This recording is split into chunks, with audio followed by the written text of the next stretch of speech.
Hej, og i dag vil jeg anmelde de her to fyre. Harvey Venom og Mercurial. Vi starter med Harvey Venom. Harvey Venom Phantom FG, som vi kan se, er en god støvle til angrebsspilleren, der gerne vil skabe hullerne sådan.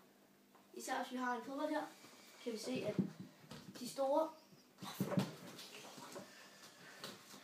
huller, altså som man kan se her, så er der golftekstur. Her er der blevet meget større golftekstur. Så hvis du nu vil drible og finde det lidt, og så lige spille aflevering, så er det en perfekt støvle. Men ikke så god boldføling, når du skal skyde, men det er altid noget, man kan gøre noget ved at lave et godt ordfælde. Det var Harvey Venom. Videre til Mercurial. Mercurial er en god støvle til ham ude på kanten, som gerne vil hurtigt fremad. Og det hjælper med det her FG-system, som er rigtig, rigtig godt, fordi det er en let støvle, og det er meget det, der gør det. Det er 1 lag skarbenfiber og 2 lag skarbenfiber her.